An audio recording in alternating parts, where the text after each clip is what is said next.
What would change if you truly knew your worth?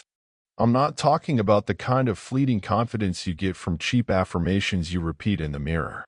I mean a realization so deep and profound it seeps into the very marrow of your bones, changing the way you walk, the way you talk, and the way you meet the world's gaze. The quiet, unshakable truth is that most of us are living far below our actual value. We've become masters at bartering with our own emotions, negotiating our peace of mind for a semblance of security. We find ourselves forgiving relationships that drain us dry, convincing ourselves that this is just what love requires. We endure jobs that slowly, methodically, kill our passions one by one, calling it responsibility. We learn to settle for mere crumbs of kindness, the occasional compliment or moment of affection, because deep down, in a place we dare not look, we don't believe we truly deserve the entire feast. This isn't a new struggle. The great psychoanalyst Carl Jung, the father of analytical psychology, didn't offer simple, cliched advice like just love yourself. His work wasn't about plastering over the cracks. He taught us to dig, to excavate the deepest, most hidden layers of our own unconscious mind, to finally face the shadows we spend a lifetime denying, and through that confrontation, to finally make peace with the totality of who we are. According to Jung, this is the secret key. When you truly, fundamentally value yourself from this deep place of integration, you stop being a magnet for what is harmful. The universe of your life recalibrates. You begin to draw in the very best, not as a reward, but as a reflection. And what is the very best? It's not about wealth or fame. It's the people and the opportunities that resonate with the authentic, powerful energy you finally allow yourself to embody. It's a life that is no longer out of sync with your heart. A life where your work, your love, your dreams, and your very essence flow together as one single, harmonious current. In our time together today, we're going to explore precisely why this internal shift, this act of prioritizing yourself, attracts entirely different outcomes into your life. So I invite you to stay with me until the end, because the awakening you've been seeking might not lie in someone else's words of wisdom, but in the truth that is already waiting, patiently, inside of you. Have you ever found yourself wondering, with a sense of weary frustration, why you keep repeating the exact same patterns in your relationships? It's almost uncanny. You keep finding yourself drawn to men who are emotionally unavailable, men who aren't ready to love you in the way you wait to be loved. Or perhaps you felt it in your career. Every single time a chance arises to step out of your comfort zone, to take a risk, to truly shine, this invisible fear, like a gravitational pull, yanks you right back into the familiar. Or maybe it's a more subtle feeling. On paper, your life looks perfect. You have the stable job, the good relationships, the comfortable home. Yet, in the quiet moments when the distractions fade, you feel an unnerving emptiness, a sense that you're living someone else's life, playing a role you never auditioned for. The architect of these repeating patterns, this invisible force, is what Carl Jung called the unconscious. For Jung, the unconscious wasn't just some dusty old attic of forgotten memories or a simple hard drive of unprocessed data. He saw it as a living, breathing structure. It's the rest of you, the vast, powerful part of your psyche that exists when all the masks are stripped away. It's the subterranean kingdom where everything you dare not admit to yourself resides, all the parts of you that you've rejected over the years because you deemed them unacceptable, unfit, or simply too painful to face. Jung didn't describe the unconscious as a dumpster for old memories, but as a sophisticated operating system running silently in the background of your life. And this operating system never sleeps. It never stops, and it certainly doesn't wait for your permission to act. It works tirelessly, 24/7, beneath the surface of your awareness. It recreates old patterns, it sets up uncanny repetitions, and it constructs situations that corner you into reacting the same way you always have. And you, looking at this repeating cycle, simply call it my life or my fate. Consider a woman who, time and time again, finds herself in relationships with men who are cold, distant, and critical. It's not because she's just unlucky in love, or because she has a type. It's because her unconscious, her inner operating system, learned a powerful lesson, most likely in the tender years of her childhood, that love is something incomplete, something you have to earn, something that is always just out of reach. A mother who was emotionally cold, or a father who was physically or emotionally absent, these early experiences leave an indelible mark, not through words, but through accumulated emotions. And emotions, as Jung taught, are the primal, universal language of the unconscious. Modern psychology has since caught up, validating this idea through the proven connection between our emotional memory and the attachment patterns we form in childhood. Your mind doesn't just store the fact that your father left. It stores the feeling of abandonment in your cells. It doesn't just remember that your mother was critical. It remembers the sting of shame, the feeling of not being good enough.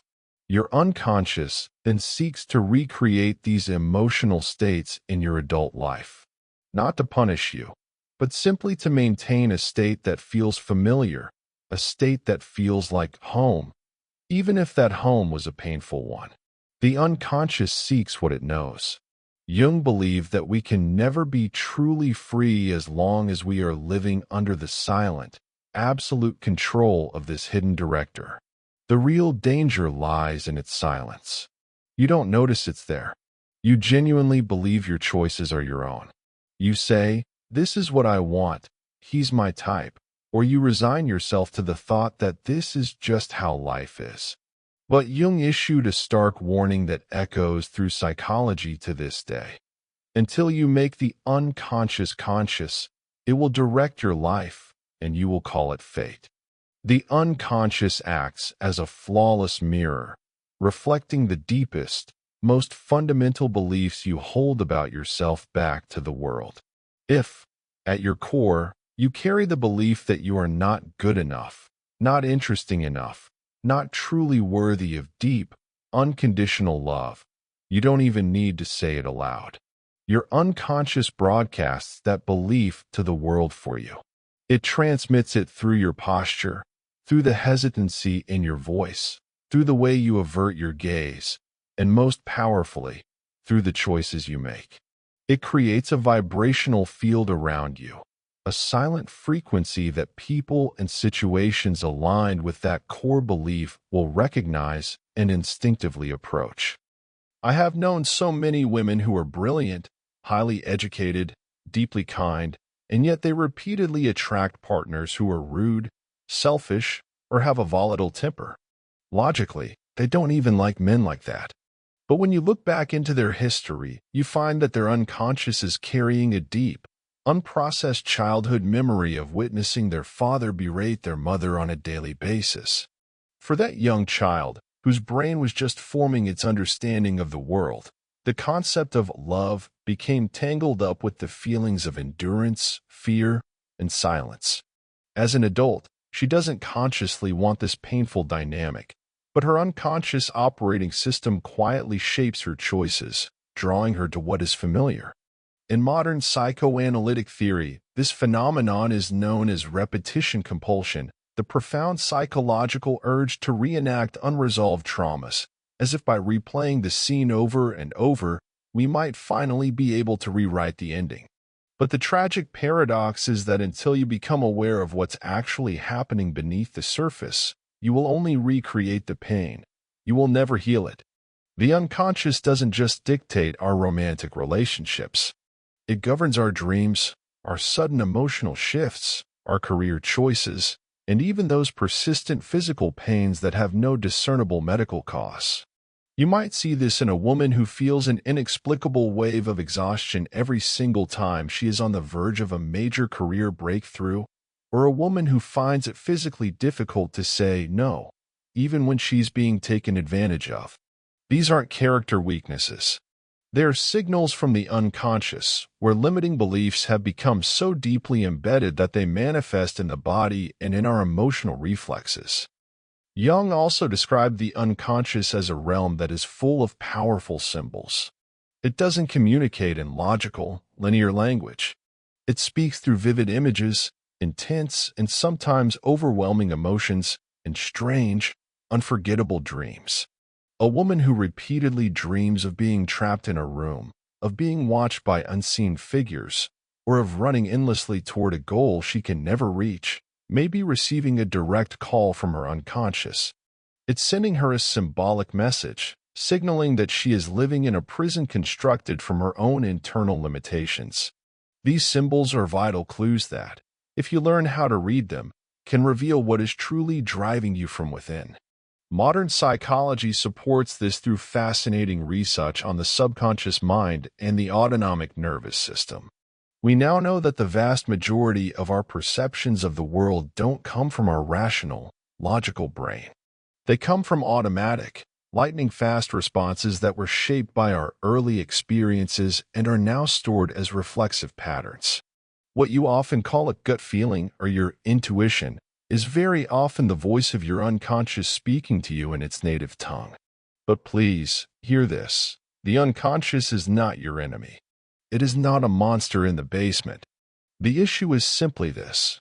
When you don't see it, when you are unaware of its constant, powerful influence, you become a puppet of your own hidden self. Jung likened the unconscious to a hidden god. If you ignore it, it has the power to destroy your life from within. But if you acknowledge it, if you turn to face it, it can become your greatest source of wisdom and light. This is the silent tragedy of so many people in the modern world. They appear to be living full lives, yet deep down, they feel a profound sense of not being truly alive. They repeat the same draining relationships, endure the same soulless workdays, and call it duty or reality. Jung believed the unconscious isn't just a storehouse of our negative traits and traumas. It's a vibrant, living treasury that holds every part of you that you've ever been, every emotion you've ever felt, every dream you've ever had, but have since suppressed or forgotten. The problem is that if you remain unaware of what lies beneath the floorboards of your conscious mind, those hidden parts will drive the choices you believe are natural. They will choose the people you love, the jobs you keep, the way you react to criticism, and the way you see yourself in the mirror. In other words, the unconscious writes the script of your life while you, sitting in the audience, think you're the director. Imagine your mind is a house. The conscious part is the living room. It's tidy, it's presentable, it's the space where you welcome guests and show them the best version of yourself. But down below, there's a vast, dark basement. In that basement, you've hidden away everything you don't want the world, or even yourself, to see. The raw feelings of abandonment from your childhood. The sharp sting of envy you feel towards a friend's success.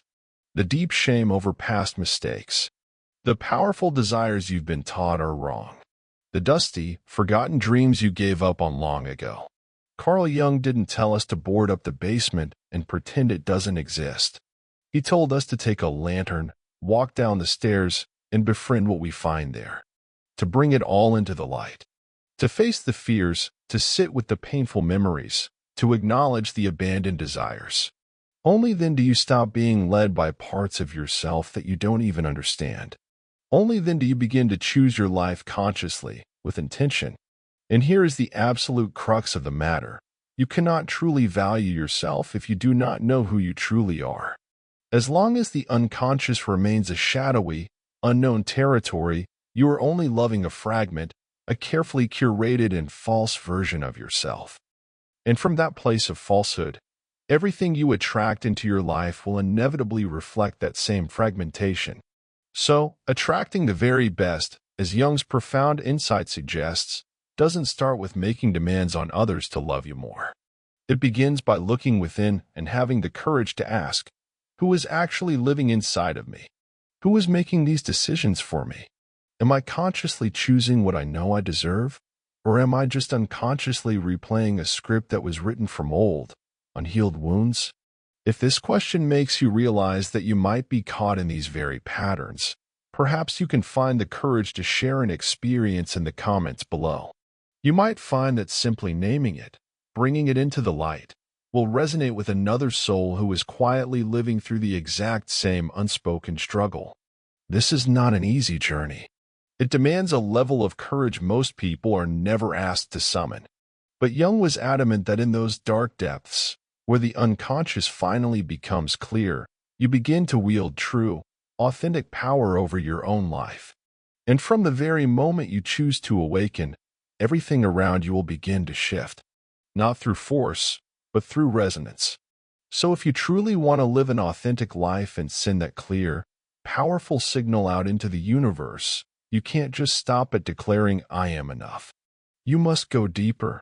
And to do that, you must be willing to step into the one place most people will spend their entire lives desperately trying to avoid, the shadow. Within every single one of us, there lies a part we try to hide. It's a part that doesn't speak up in everyday conversations, a part that never appears in the carefully curated photos we post online, and a part that isn't easily admitted even to those we hold closest to our hearts. It might be a simmering, secret envy toward a friend's seemingly perfect life and success. It could be a smoldering, volcanic anger at being constantly overlooked and unrecognized for your true contributions. Or maybe it's a paralyzing, profound loneliness that you feel even when you're wrapped in the arms of a partner in a seemingly happy relationship. Carl Jung gave this hidden part of us a name. He called it the shadow. He identified it as the deep, tangled root of all our inner conflict. It is the one place most of us will spend our entire lives striving to avoid, because it's where our pain, our shame, our deepest insecurities, our unbridled anger, our jealousy, and all our unresolved wounds reside. The shadow is the unconscious part of our personality that we refuse to acknowledge because it fundamentally contradicts the polished, acceptable, and often perfect image of ourselves that we strive so hard to maintain for the world. But according to Jung, the shadow is not inherently bad or evil. That is a profound misunderstanding. It is simply the collection of all the aspects of yourself that you, at some point, learned you could not or would not accept. You deemed them weak, negative, or unacceptable by the standards of your family, your culture, or your society. So, your anger, your jealousy, your raw desire, your selfishness, your insecurity, and your resentment, all these natural human energies, were systematically pushed down into the darkness of the unconscious. And there, in the dark, they didn't disappear. They merely changed form. They began to fester, to grow, and to find ways to return and manipulate you in ways you would never expect. The more you deny these parts of yourself, the stronger and more powerful they become. Jung issued a sobering warning. Everyone carries a shadow, and the less it is embodied in the individual's conscious life, the blacker and denser it is. This dense, unacknowledged shadow manifests constantly in our daily lives, primarily through those intense, disproportionate reactions that our rational mind simply cannot control. It's when you completely lose your composure over a small, insignificant critique from your boss. It's that visceral, threatened feeling that floods your system when you hear about another person's success. It's in the moments when you say, "I'm fine," through gritted teeth, while inside you are filled with a toxic, churning bitterness. These emotional surges are not random. They are not signs that you are crazy or too emotional. They are vital signs.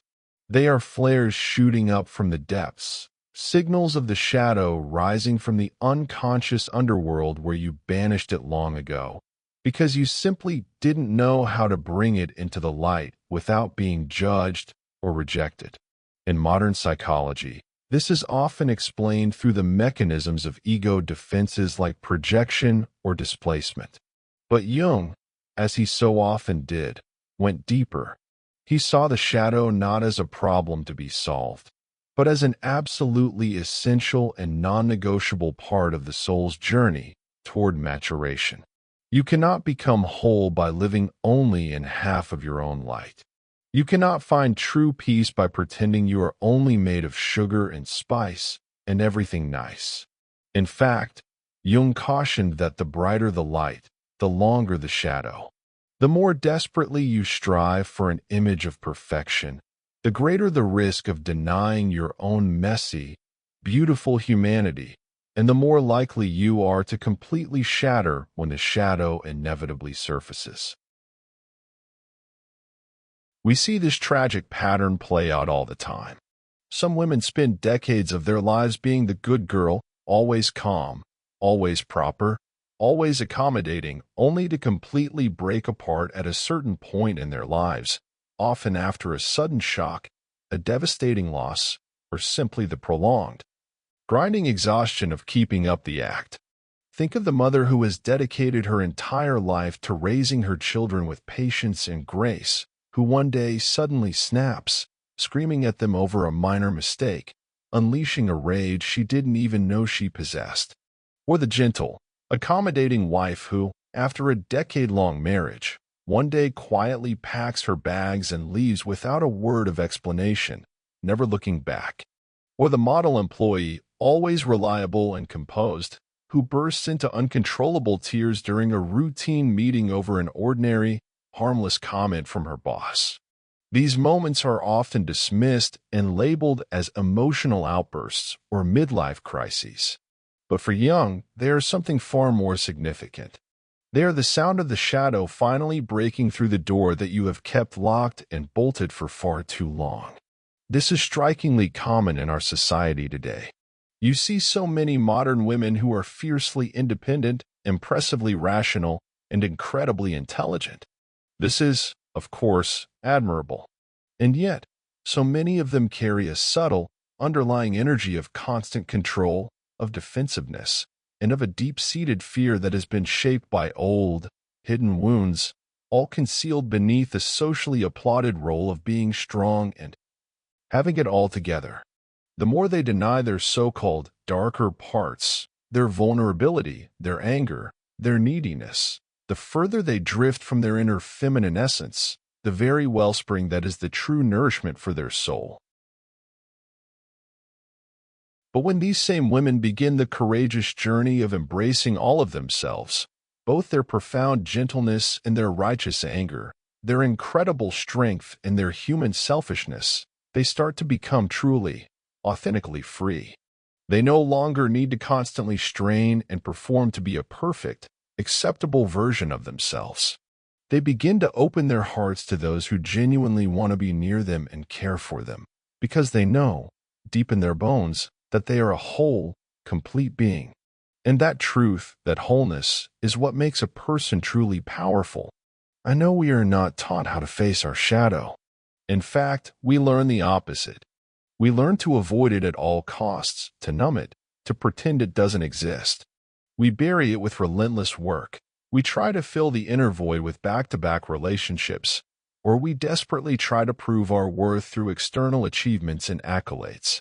But no matter how hard you run, no matter how much you achieve, there comes a moment, often late at night, in the stillness, when you feel utterly empty. Even the good relationships in your life don't bring you a lasting sense of peace.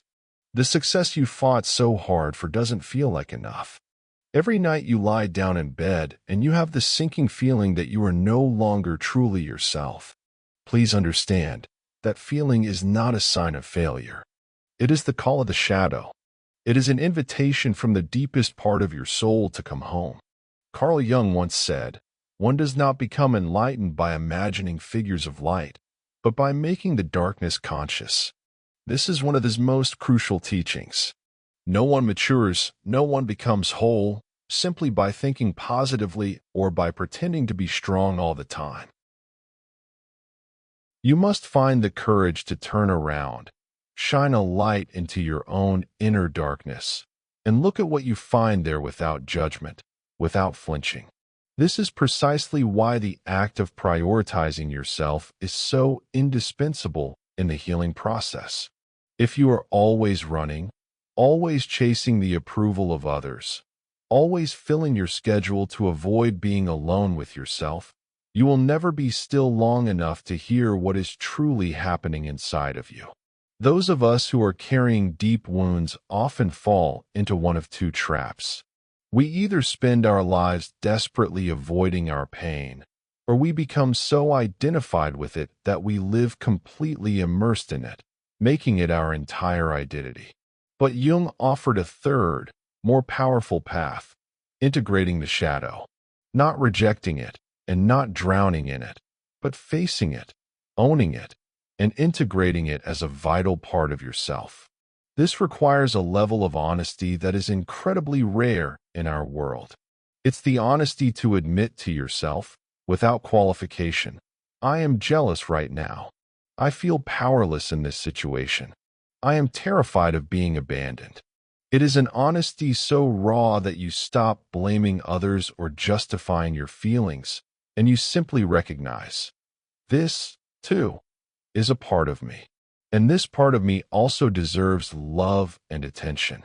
Jung said that one of the hardest parts of integrating the shadow is finally taking full responsibility for the reality you are currently living. It is far, far easier to remain a victim and blame the world, to point to harsh parents, a cruel partner, or an unjust society. But Jung bluntly reminded us of a difficult truth. The world will ask you who you are, and if you don't know, the world will tell you. If you lack the courage to look within and truly understand the whole of yourself, shadow and all, you will forever be a character in stories that were written by others. But when you start to listen to those neglected emotions, those suppressed desires, you begin to reclaim the pen. You reclaim the power to write your own life story. Only by stepping into that uncomfortable, shadowed space do you begin to remember who you were before the world taught you who you should be. When you stop hiding your shadow behind flimsy masks, when you stop performing to be loved, you begin, for the first time, to be truly free. And from that place of radical freedom, you can love others without needing to control them. You can live your life without constantly needing to prove yourself, and you can fail without it destroying your fundamental sense of worth. Prioritizing yourself, carving out the sacred space and time to face your own shadow, is the absolute prerequisite for this entire journey. If a woman doesn't do this, she'll never grasp the true source of her emotions, her reactions, and her suffering. She'll spend her life treating the symptoms, the anxiety, the failed relationships, the lack of fulfillment, without ever touching the root cause. And there will inevitably come a time when, having finally found the courage to face your own darkness, you can no longer hold on to the things, people, and situations that once fed it. Recognition is the first, crucial step. But true, lasting liberation begins only when you dare to let go of what no longer reflects the whole, integrated person you are courageously becoming. There are things in this life you simply cannot salvage, not because you didn't try hard enough, but because, in the end, they were never truly yours to hold. There are some relationships that can no longer be mended, not because you lack the patience or the forgiveness, but because you have fundamentally outgrown the version of yourself that once chose them. And there are dreams you once pursued with your entire being that, at some point on your journey, begin to feel constricting, like a cage. Not because you failed to achieve them, but because you have finally come to know what truly aligns with the person you are now, not the person you were then. And yet, letting go of what was once your anchor, what was once your most cherished belief, or what felt like a core piece of your very identity, is one of the most difficult things a human being can do. It feels like a small death. However, according to Carl Jung's wisdom, this act of letting go is not surrender. It is not an admission of failure. Letting go is a profound and powerful act of love for yourself. It requires a different, quieter, and often much deeper kind of courage. It is the courage to look at a piece of your life and admit, with gentle honesty, that what once mattered, what once sustained you, simply no longer fits. In the psychological process that Jung considered the ultimate goal of a conscious life, a process he called individuation, This act of letting go is an absolutely indispensable step. Individuation isn't about becoming someone better, stronger, or more perfect. It's about becoming wholly and completely yourself, unpretentious, undivided, and integrated. And in order to evolve into that authentic self, you must be willing to release the parts of your life and your personality that once helped you survive, but have now become burdens that are holding you back. Think of the cocoon that once protected the caterpillar. It was essential for its survival. But if that cocoon doesn't eventually tear open and get left behind, the butterfly will never emerge. It will die in the very same structure that once kept it safe. For a woman who has built her identity on enduring hardship to keep the peace, on straining herself to be loved and accepted, or on sacrificing her own needs to maintain the image of a good person, shedding those roles can feel excruciating. It can feel like a betrayal of the person she has always been. But Jung was crystal clear on this point. As long as you are living your life according to the expectations of others, you haven't even begun to live from your true self, from your authentic essence. You cannot hear the quiet, steady hum of your own authentic voice if you are still clinging to the loud, chaotic noise coming from the outside world. And so, letting go becomes a deliberate, conscious act. It is the moment you choose yourself over the ongoing, silent death of continuing to hold on to what is slowly killing your spirit. Consider that woman who has been in a relationship for over 6 years. There's no dramatic abuse or betrayal. It's much quieter than that.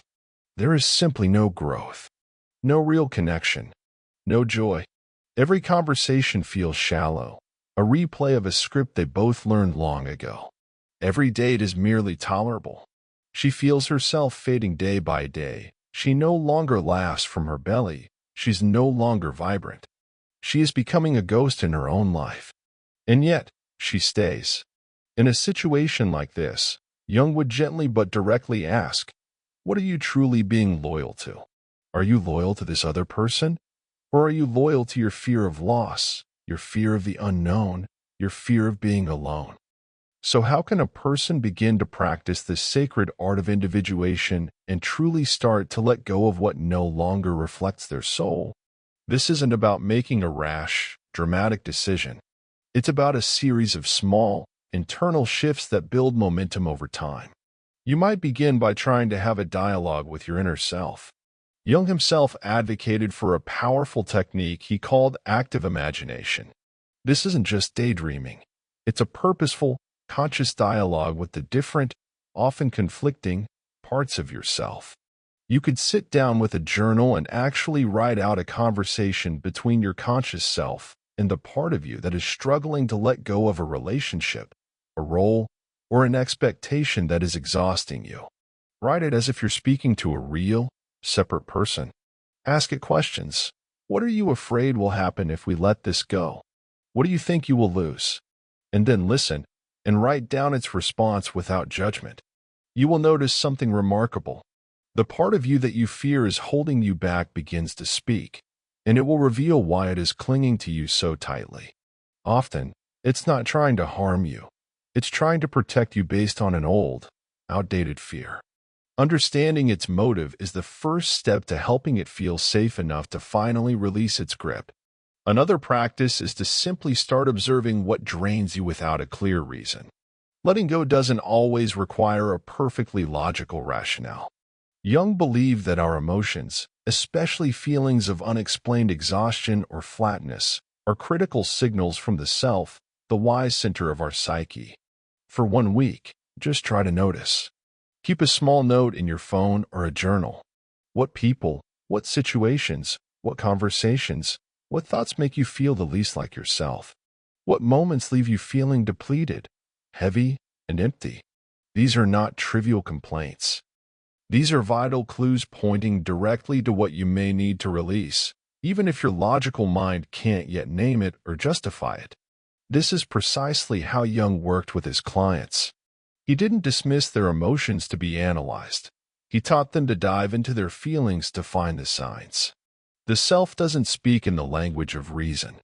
It often speaks in the language of a deep soul weariness, a tiredness you can only understand when you finally stop trying to rationalize it away. It's a quiet, persistent call from your own essence, signaling that you have strayed too far from your center. If you learn to listen to that exhaustion, you'll not only begin to let go of what drains you, but you'll also begin to reclaim the vast amounts of life energy you've been losing. And then there are your dreams. Carl Jung famously likened our dreams to scattered fragments of the soul's map. He was convinced that no dream is meaningless. Each time you take a moment to record a dream, you are reclaiming a forgotten part of yourself. Step by step, dream by dream, you stop wandering through your life feeling lost. If you take the time to read these nightly messages, to decode their symbols, and to listen to their emotional tone, you will receive invaluable, personalized guidance for what you need to let go of, how to transform, and how to become more fully yourself. When you first wake up, your mind is lingering in a liminal space between the two worlds, the conscious and the unconscious. This is the golden hour when dreams are at their clearest. Even if all you can recall is a tiny, fleeting detail, a color, a strange face, a specific feeling, write it down immediately. Then, over time, begin to notice the recurring symbols. Do you dream repeatedly of water, of climbing staircases, of being chased by strangers, or of being in strange, nameless places? These are not random coincidences. In Jungian analysis, these archetypal symbols are the primary way the unconscious conveys its deep, transpersonal messages to you. You can keep a separate list of these recurring symbols and make a note of the emotions that are tied to them.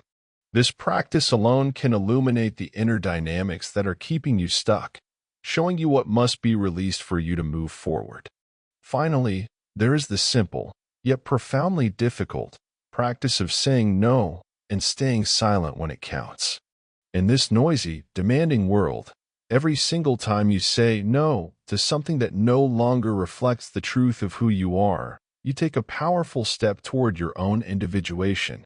And every time you choose to stay silent when you feel the compulsive urge to prove yourself, you take a step back towards your own centered essence. Not everything requires a reaction from you. You do not always need to prove that you are right. You do not always need to explain, clarify, justify, or smooth things over for everyone else.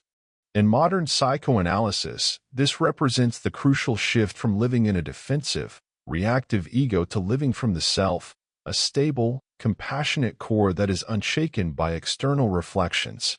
Jung said the self doesn't speak in loud words. It manifests in a certain energy, a quiet stability, a palpable depth. When you learn to stay silent at the right moment, it is not an act of surrender. It is an act of inner sovereignty. Letting go might mean finally ending a relationship that has run its course. It might mean saying no to a family request for the very first time after years of always agreeing. It might mean stopping the exhausting effort to be the lovable, agreeable, considerate woman that others have come to expect you to be. You are not doing this to become hardened or cruel. You are doing this to become true. Jung never promised this process would be comfortable.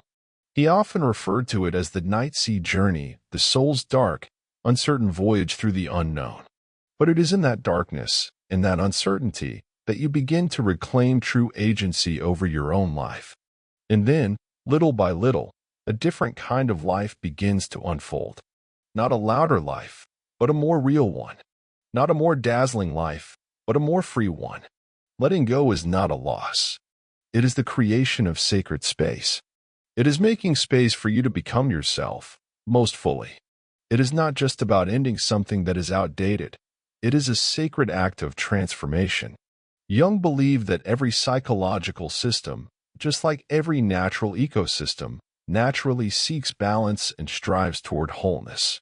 If you consciously cling to a reality that no longer aligns with your evolving essence, your deep inner center will begin to create crises, confusion, anxiety, even pain, for the sole purpose of waking you up and forcing you to let go. But here is the beauty of it all. Each and every time you let go, you don't actually lose anything. You make way. You make way for what you never thought you could possibly receive. You create the space for people who don't demand that you shrink yourself in order to be loved. You open up your energy for a life that no longer feels like a battle against your own heart. There is a profound paradox at the heart of Jungian psychology. The new and beautiful cannot come if the old and withered refuses to leave. The unconscious doesn't operate on our rational whims. It will not bring you a healthy, vibrant love if you are still desperately clinging to someone who stifles your breath. It won't deliver true, soul-aligned opportunities if you refuse to leave a zone that is predictable but completely lifeless. The more desperately you hold on, the more you delay the good that is already trying to flow toward you. Picture your own mind as a garden. In that garden, some plants have long since withered and died, yet you leave them there, taking up space, because they were once a part of you. Some patches of soil are barren and hard, completely untouched, because they hold painful memories of past failures or losses. But it is those very things you refuse to uproot, to till, and to replenish that are blocking the light and preventing new, healthy seeds from ever sprouting. You might say with all your heart that you long for something beautiful, an ideal love, a dream opportunity, a life filled with vibrancy. But if your inner garden is still choked with the weeds of past resentments, cluttered with unforgiven memories, and afraid of being watered because it once felt like it was drowning, then even when the spring of a new opportunity arrives, your garden cannot bloom. Jung once said, "You are what you do, not what you say you'll do." If your daily actions consist of holding on to what makes you wither, your unconscious gets a very clear message. I'm not ready for something new.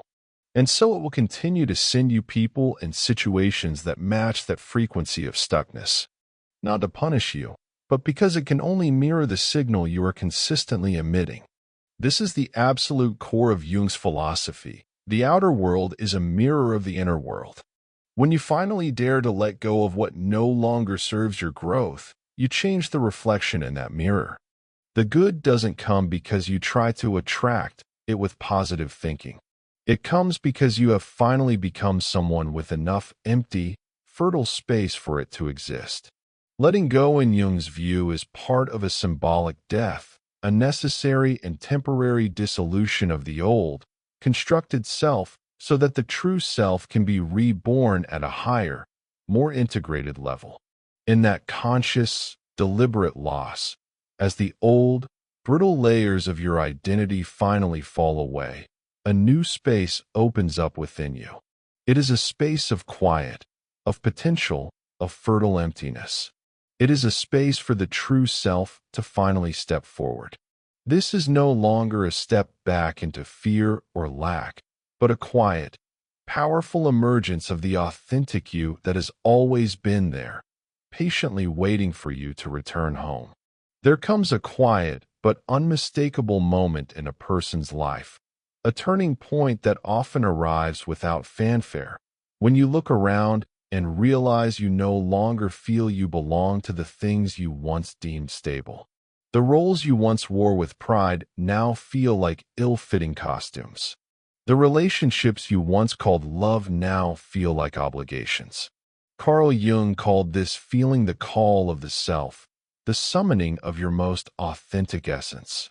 For him, the self is the most sacred and central point of the human psyche. It is not the everyday ego you use to navigate society, pay your bills, and make small talk. It is not the carefully constructed mask you wear to be liked and accepted, and it is certainly not the limiting definitions that others have imposed upon you. The self is your deepest, most original I. It is the very ground of your being, the home of your intuition, your core life energy, your unique purpose, and your inimitable, unrepeatable essence. To live from the self means you finally stop acting out of a deep-seated fear of rejection.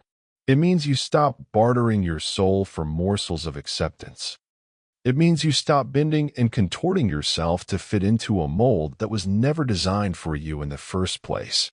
This isn't an act of rebellion. It is a homecoming. It is a profound return to the part of you that you have always been, but had simply forgotten amid the deafening noise of the outside world. Jung believed that in the first half of our lives, most of us are, and need to be, guided by the ego. The ego is our personalized self, the I that is shaped by our experiences, our identities, our roles, and our achievements. It helps us build a life, a career, a family. This is a necessary and important stage of development. But if we don't pause and evolve beyond it, the ego becomes a prison. It becomes a gilded cage where we live our entire lives trying to live up to external expectations and internal, often impossible, standards. This is because the true self cannot live through roles. It cannot be contained by your identity as a mother, a wife, a doctor, or an artist. The self only thrives, it only breathes, when you dare to shed those roles and stand naked and whole before yourself. Living from the self isn't about breaking through so you can outshine other people. It's about stopping, so you no longer have to betray yourself. It's the moment you look at your life and see with piercing clarity which dreams you have been living on behalf of your parents or society. It's the moment you stop instinctively asking, "What will people think?" And instead, you begin to ask the only question that truly matters. Is this true for me? That small, quiet question is the sign that the entire axis of your life is beginning to pivot from the external world to your internal one. A woman living from herself isn't always strong in the conventional, armor-plated sense of the word. But she is clear. There is a clarity in her gaze, a certainty in her stride, and a quiet power in her refusal of what does not align with her soul. She doesn't need to shout to affirm herself or prove her worth. Her quiet, centered presence is, in itself, a magnetic force. Jung believed that the self is the most magnetic center of a person. When you begin to live in true alignment with it, a strange and wonderful thing begins to happen. You don't need to chase after the good things in life anymore. They begin to find you. Why does this happen? It's not magic, it's resonance. It's because the self does not emit signals of lack, of neediness, or of desperation.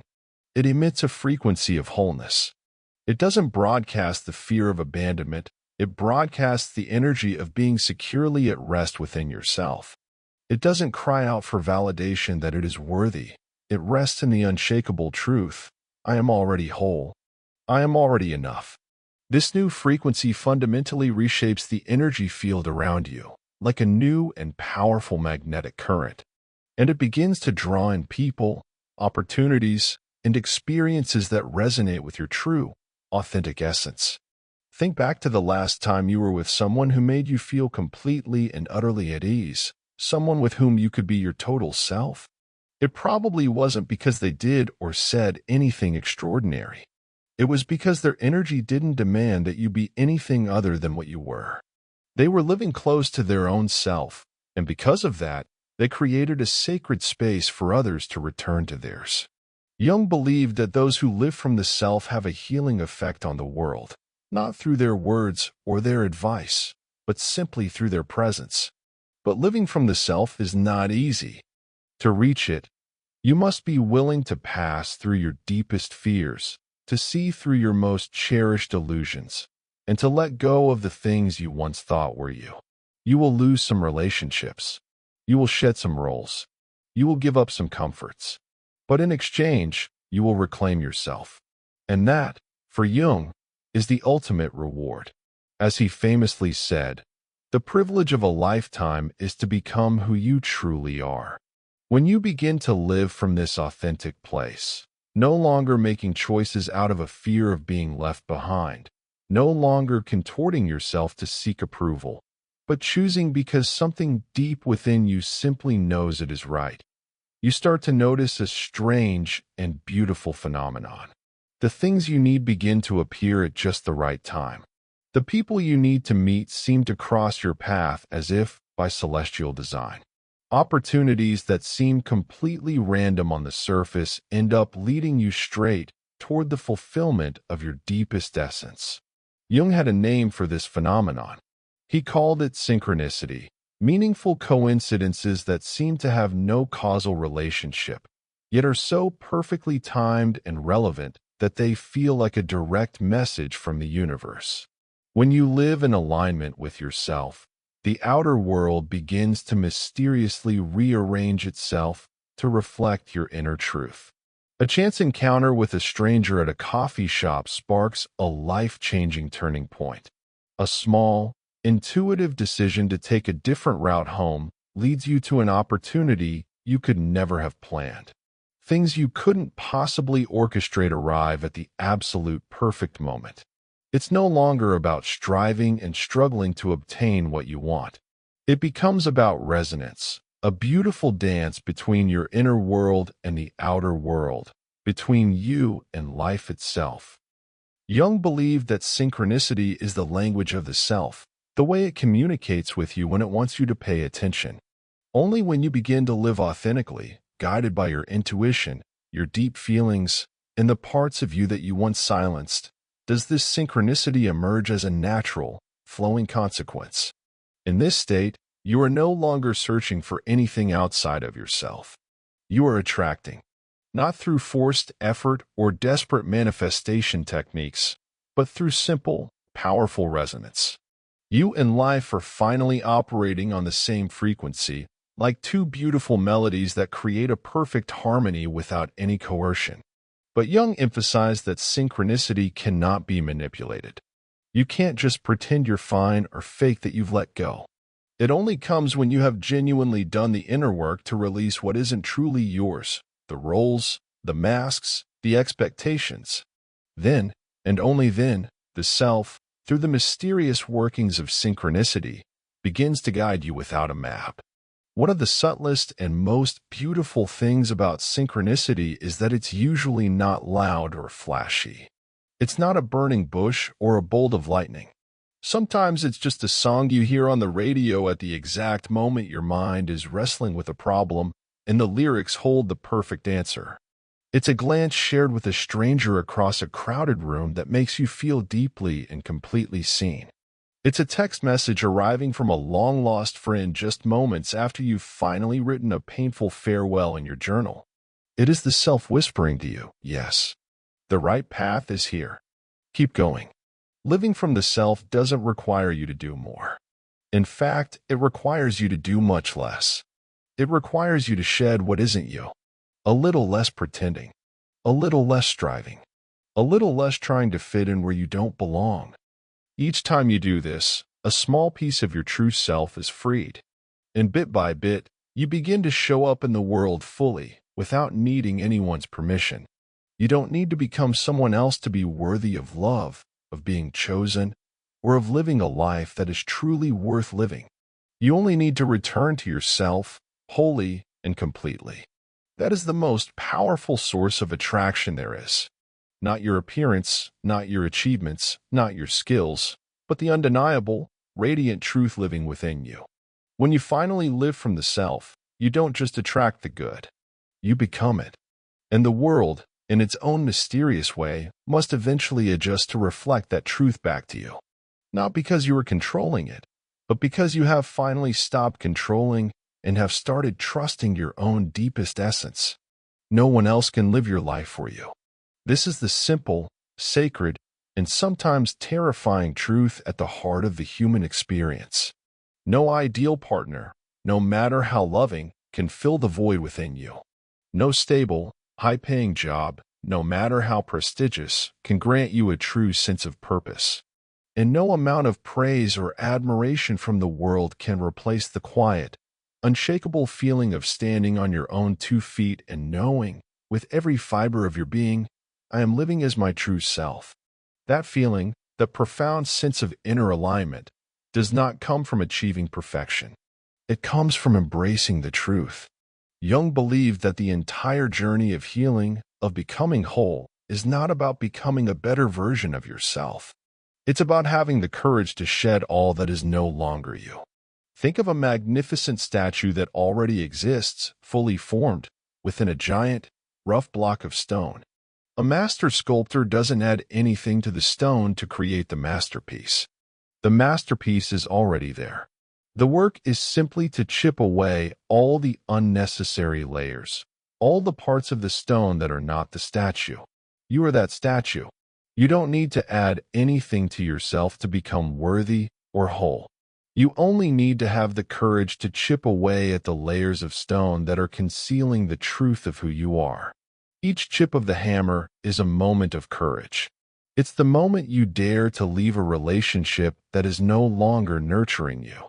Each crack that appears in the stone is a piece of long-held pretense finally crumbling, revealing the raw, authentic truth underneath.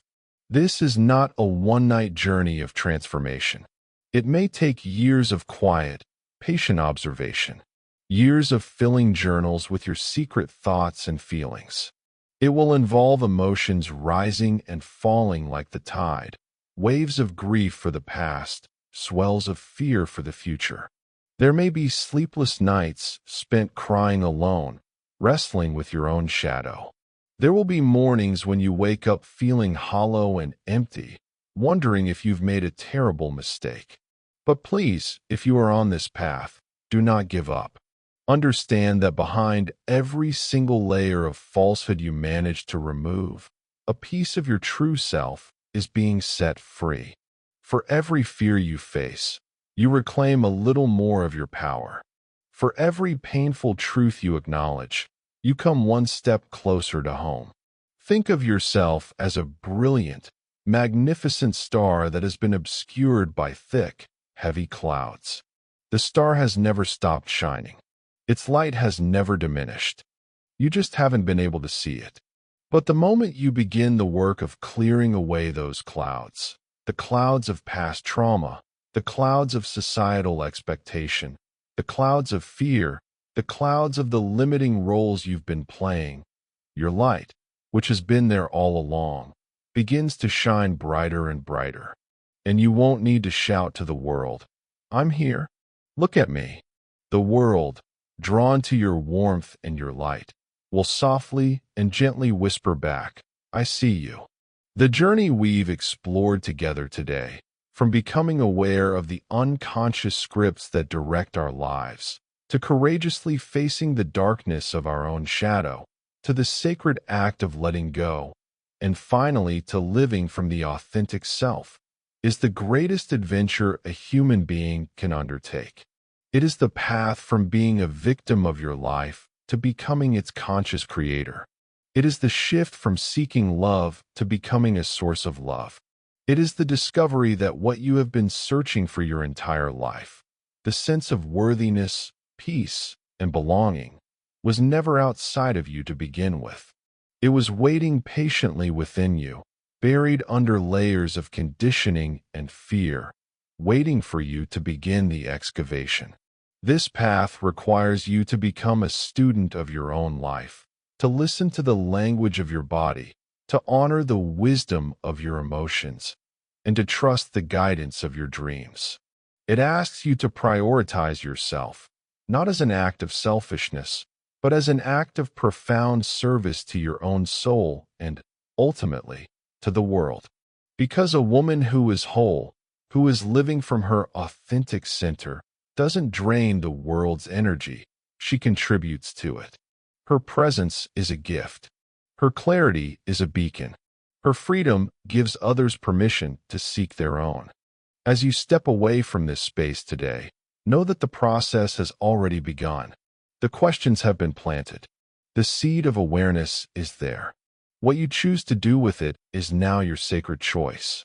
You can continue to live as you have, allowing the unconscious to write your fate, allowing the shadow to fester in the dark, clinging to what is familiar but lifeless. Or you can choose to take the lantern and begin the descent into your own beautiful, complex, and powerful inner world. You can choose to befriend all the parts of yourself you have rejected. You can choose to let go of the life that no longer fits, to make space for the life that is waiting for you. You can choose to answer the call of yourself. This is not about being perfect. It is about being present. It is about being honest. It is about being brave enough to be fully, unapologetically, and magnificently you. The world doesn't need another perfect woman. It needs more whole, authentic, and courageous women. It needs your light. If this journey and these ideas resonate with you, please subscribe to the channel and turn on your notifications so you don't miss future explorations into the heart of what it means to live a deep and meaningful life. Today, I also want to leave you with one final question to sit with. A question that, if you dare to answer it not with your mind, but with your whole heart, could transform your entire journey ahead. Are you ready to embark on the journey of prioritizing yourself and awakening the wholeness that is already within you?